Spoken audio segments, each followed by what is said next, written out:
আসসালামু আলাইকুম রহমতুল্লাহি ওবরাকাতু। প্রিয় শিক্ষার্থীরা, কেমন আছো তোমরা? আশা করি আমিও আল্লাহর রহমতে ভালো আছি। আমরা এখন দ্বিতীয় শ্রেণীর স্পোকেন আরবিক অর্থাৎ ক্লাস 2 এসো আরবি শিখি 8 নং লেসন প্ল্যান অনুযায়ী ভিডিও ক্লাস করবো ইনশাআল্লাহ। তো আমাদের 8 নং লেসন প্ল্যানে শনিবার থেকে বৃহস্পতি পড়াটা আছে খুবই গুরুত্বপূর্ণ পড়া, অর্থাৎ 30 নম্বর পৃষ্ঠার ওয়াসিউন থেকে দাইফুন এই 4টি শব্দ তো মুখস্থ করে লেখা এবং পড়া এবং মৌসুল সিফাত তোমাদেরকে বুঝিয়ে দেওয়া। তো আমি বাক্যগুলোর শব্দ বলে দিচ্ছি এবং প্লাস মৌসুল সিফাত বুঝিয়ে দিচ্ছি। তো যেমন এখানে আছে ওয়াসিউন অর্থ প্রশস্ত, ওয়াইয়ুকুন অর্থ সংকীর্ণ বা অপ্রশস্ত, কাউইউন অর্থ শক্তিশালী মজবুত, ওয়াইফুন অর্থ দুর্বল। তো আমি এই বাক্যগুলো দ্বারা মৌসুফ সিফাত বুঝিয়ে দিচ্ছি। সেটা কেমন? এখানে আর রজুলু শরীফুন, যে অর্থটা দাঁড়িয়েছে যে লোকটি ভদ্র, অর্থাৎ লোকটির যে গুণ আছে কি, লোকটি ভদ্র। ভদ্র লোকের গুণ, অর্থাৎ এই শরীফুন হচ্ছে সিফাত। আর দ্বিতীয়তে আছে আল ওয়ালাদু দাকিউন, ছেলেটি মেধাবী। এখানে ওয়ালাদুন মৌসুফ, দাকিউন সিফাত, অর্থাৎ ছেলের যে গুণ, ছেলের মধ্যে যে গুণটা আছে সেটা হলো ছেলে কি, মেধাবী। তো আশা করি আমরা কিছুটা বুঝতে পারছি। সামনে আরো পড়লে অবশ্যই আমাদের বিষয়টা পুরোপুরি বুঝে আসবে ইনশাআল্লাহ। তো আমি এখন আমাদের রবিবার যে লেসন প্ল্যানে পড়া ছিল আর রজুল শরীফুন থেকে আত্মীয় মির মুজতাহিদিন পর্যন্ত বাক্যগুলো শব্দ অর্থগুলো সুন্দর করে মুখস্থ করা এবং পড়া। তো এখানে আমি শব্দগুলো পড়ছি এবং বাংলা অর্থ বলে দিচ্ছি, তোমরা সকলেই সুন্দর করে খেয়াল করবে। আর রজুলু শরীফুন অর্থাৎ লোকটি ভদ্র, আল ওয়ালাদু দাকিউন অর্থ ছেলেটি মেধাবী, আল বিনতু দাকিয়াতুন অর্থ মেয়েটি মেধাবিনী, আত্তিফলু জামিলুন শিশুটি সুন্দর, আত্তিফলু সগীরুন শিশুটি ছোট, আত্তিফলাতুন জামিলাতুন শিশুটি সুন্দর, আত্তিফলাতুন সগীরাতুন শিশুটি ছোট, আত্তিলমিদু মুজতাহিদুন ছাত্রটি পরিশ্রমী, আত্তিলমিদাতু মুজতাহিদাতুন ছাত্রীটি পরিশ্রমী। সোমবার আমাদের লেসন প্ল্যানে ছিল হাযা বাবুন ওয়াসিউন থেকে ফারহানাতু মুআল্লিমাতুন পর্যন্ত বাক্যগুলো অর্থ সহ সুন্দর করে লেখানো এবং পড়ানো। অর্থাৎ যে বাক্যগুলো আছে এই বাক্যগুলোর অর্থগুলো তোমরা সুন্দর করে শিখবে, বুঝবে এবং লিখবে।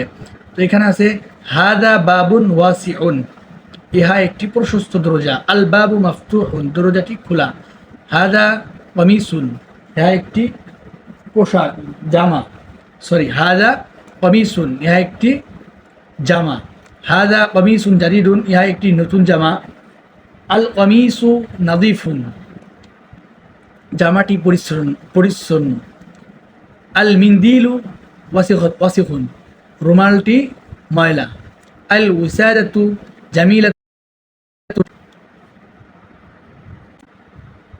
অর্থটি হচ্ছে বালিশটি সুন্দর, আল উসাদাতু জামিলাতুন বালিশটি সুন্দর, উসাদাতুন অর্থ বালিশ। তারপর আছে রাশেদুন মুআল্লিমুন, রাশেদ একজন শিক্ষক। তারপর আছে হুয়া মুআল্লিমুন মাহিরুন, সে একজন দক্ষ বা অভিজ্ঞ শিক্ষক। তারপর যে বাক্যটা আছে ফারহানাতু মুআল্লিমাতুন, ফারহানা একজন শিক্ষিকা। তারপর আমাদের মঙ্গলবার লেসন প্ল্যানে আছে হিয়া মুআল্লিমাতুন মাহিরাতুন থেকে কাইফা সাআতু পর্যন্ত, সাআতু জামিলাতুন, সাআতু জামিলাতুন হিয়া জামিলাতুন এই পর্যন্ত বাক্যগুলো অর্থ সহ সুন্দর করে পড়বো এবং লিখবো। এবং ইমরাতুন শব্দের শুরুতে আল যোগ হলে শব্দটি পরিবর্তিত হয়ে আল ইমরাতু হয়, এটা বোঝানো। অর্থাৎ এখানে যে বাক্যগুলো আছে আমি বাংলা অর্থ বলে দিচ্ছি আরবি বাক্যগুলোর। হিয়া মুআল্লিমাতুন মাহিরাতুন, সে একজন মেধাবী শিক্ষিকা। ইয়া সাঈদুন, হে সাঈদ, আনতা তাজিরুন মাশহুরুন, তুমি একজন প্রসিদ্ধ ব্যবসায়ী। ইয়া লুবানাতু, হে লুবাবা, আনতি ফাল্লাহাতু ফাকিরাতুন, তুমি একজন দরিদ্র কৃষানী বা কৃষক।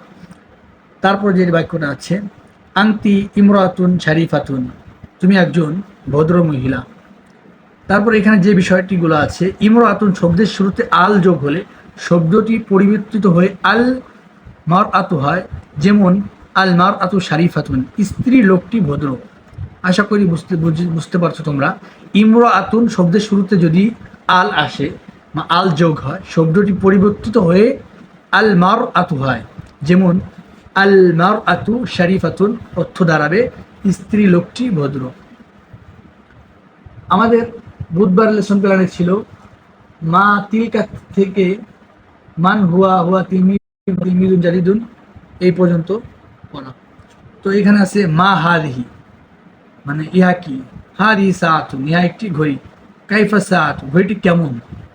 কাইফা তো দুইটা অর্থ আসে, একটা কিভাবে এবং কেমন। তো কাইফা সাআতু, ঘড়িটি কেমন। আর সাআতু জামিলাতুন, ঘড়িটি সুন্দর। হিয়া জামিলাতুন, তা সুন্দর। মা যালিকা, উহা কি। যালিকা বাইতুন, উহা একটি ঘর। কাইফাল বাইতু, ঘরটি কেমন। আল বাইতু জামিলুন, ঘরটি সুন্দর। হুয়া জামিলুন, ঘরটি সুন্দর। মান হুয়া, সে কি। হুয়া তিলমিদুন, সে একজন ছাত্র। হুয়া তিলমিদুন জাদিদুন, সে একজন নতুন ছাত্র। কাইফা তিলমিদু, ছাত্রটি কেমন, অর্থাৎ ছাত্রটি সম্পর্কে জিজ্ঞাসা করছে ছাত্রটি কেমন। আর তিলমিদু জাকিউন, ছাত্রটি কি অত্যন্ত মেধাবী। হুয়া জাকিউন, সে মেধাবী। আমরা যে শব্দগুলো বা অর্থগুলো করলাম বাংলা, এই পড়াটা খুবই গুরুত্বপূর্ণ। তো আশা করি তোমরা সকলেই বুঝতে পারছো। তারপরে যদি না বুঝে আসে আমাকে ক্লাসে বললে আমি বুঝিয়ে দেওয়ার চেষ্টা করবো ইনশাআল্লাহ। তো আমাদের প্রতিবার যে পড়াটা ছিল সেটা হলো রিভিশন, অর্থাৎ পুরো সপ্তাহের পড়াটা আমরা সুন্দর করে রিভিশন দেব। আসসালামু আলাইকুম ওয়া রাহমাতুল্লাহি ওয়া বারাকাতুহু।